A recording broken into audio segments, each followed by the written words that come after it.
What is cooking? It's me, your friend. So it's been a while since I've made a video, obviously. A bunch has gone on, so I'm gonna try to do this quick. Not quick, but, you know, more of a, I'm gonna do it. I don't know how to say it. More like I'm just gonna wing it, I suppose. It's probably the best way to say it. But anyways, a lot of stuff has happened since I've last made a video. I'm gonna try to be more consistent. You know what? I'm going to be more consistent. Maybe once every 2 weeks a goal to get something out. So just a couple of things about what's going on. Work has been good. I've been working a lot more. That's primarily the reason why it's primarily the reason why I haven't been really making videos. So I hope it's not a big deal for anyone. Obviously I probably not, since not a lot of peeps watching, but I'm still gonna give it a try. It's something I think would be good for me. Just talking, I feel like not really taught a lot how to talk, and being with what the work I got to do, kind of have to do presentations and talk to people, so hopefully this will help me out. But anyways, on to what I actually did this video for, and it's just to update on the new car. So I was previously driving a 2017 STI, and due to fortunate circumstances I was able to upgrade, in a sense, to a 2019 STI, which is a cool thing. Well, to be honest, I think the main reason why I wanted to upgrade is more the fact that I wanted to stay with the STI, because it's the car I've always wanted. And it was great being able to get one, the 2017 at least, and being able to get a 2019 one is even better. The main difference though is that it does have a short wing, or they call it a lip spoiler. So it's what you would find on a WRX, same design. So it's a little short lip one that goes right across. It's really nice. I like it. It's more low-key, which is something I was aiming for. It's kind of a bad thing that with the big wing, or the big spoiler, is that it's very people want to race you all the time, and I'm not sure if that was something I wanted, and it was kind of a bad thing. But so far I've done a bunch of work to it. I have put on the Volks back on it, so they still fit. Good news for everyone, or whoever has questions about if they would fit or not. Mine are 18 by 10 plus 40. I went slightly wider just for the fact that I wanted the concave face. I really like that. And at the time when I got them, the only size that came in, I think it was phase 2 they called it, for the TE37 SLs, was in that size. So I think the normal size for an STI or a WRX, the VA chassis, is, I think it's 18 by 9.5 plus 38. So those are great. Nothing, obviously, no doubt about it. The only thing is they're flat face, and like I said, they're great.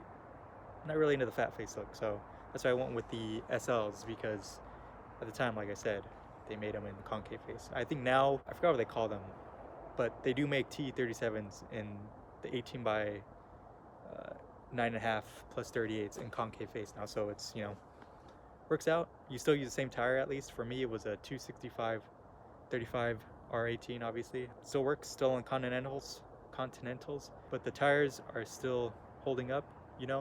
I'm kind of getting there though. They're about 30 seconds remaining. I've had a couple of nails in it, but fortunately they're able to fix them, so I've been not stuck with them, but they've been reliable. I have been looking at newer tires, obviously, when these ones go out, but I'll probably do something about that later. On top of that, I've also put a Remark Axleback. I previously had a Tome Extreme TI, and those were ridiculously loud, to the point where I wouldn't say this is my daily driver. I do have a secondary car I use primarily for work, but it did get very loud, and I decided to sell it. So good exhaust, I probably get it again. There's a few quirks it had. One of the parts is where the back differential, where it meets, it bends, does like a weird U shape when it goes around the differential. It kind of would rattle against that. When you go over bumps, you'd hear it rattle against it. And then the fact that it uses the spring clips to hold it together, those would also vibrate when you go over bumps, and you would feel it. Not feel it, but you would hear it inside the car too. Besides that, I really like the single exhaust look, but like I said, it was really loud. And now with California laws, it's kind of hard to have one with a loud exhaust. Not hard, I haven't got pulled over or anything, it just, never know. So when I got this car, I got Remark Axlebacks, I think they're 3.5 inch. They're the double wall. So far, they've been really well. The exhaust tone is a lot deeper. It's not as loud. I think it was around 85 decibels when I measured it. Pretty good. You know, it's a lot better exhaust. Not say better, you know, it's Axleback, but it's a lot more friendlier noise-wise. The only thing I did notice is that the driver's side does poke slightly further than the passenger side.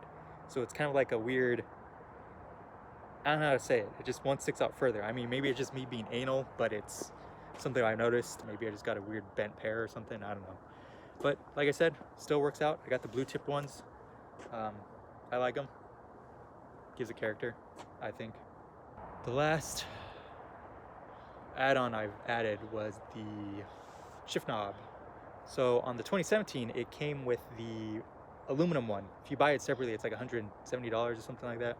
But the one I got 2019, it still came with the short shifter. It just came with the standard knob. It was the red one.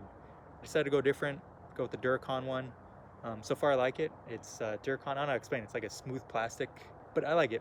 I mean, it doesn't get hot, it doesn't get cold. I mean, it gets cold obviously, but it doesn't get cold enough here in California, so not a big deal. Black color is cool. It came with a little sticker that you put on after you screw it in. So like the tip, obviously, when you screw it on, don't put the sticker on until after you screw it down all the way, so you'll get the sticker lined up right. Oh yeah, last thing was the fourth brake light. I got that from Subaru. It's F1 style one, but it has the square outline, and then it flashes on the inside, or you can make it just solid like the rest of the brake lights. I do it as solid, don't want to attract any attention, you know, so it's I like it, you know, works well. It actually also helps when you reverse, because you could actually see the light and you could like gauge how far the back is, because the Subaru backup kind of sucks because it doesn't warn you. It's just like a static thing, you know. It's kind of weird when Subaru did that. But besides that, I did do overlays. So I have them on the back reversed. They're like the chameleon ones, so they change colors when it's in the sunlight, or if you view it at different angles. And then same with the emblem ones. Also got those in front and back too. Not much else. You know, I hope to get better at doing these video things. I hope it's looking good on me. It's getting kind of dark, so the video might be looking grainy. And plus I'm filming with a iPhone 7, not 7, XR, the front camera. But I'm not using anything fancy. I'm just using a standard iPhone XR to film everything. At least this part right here, it's the front camera. But like I said, the other shots will be from the front camera or the back camera, which is a lot better, obviously. How did Ace Combat end it? Hey, yo, buddy, still alive. And thanks, friend. I'll see you again.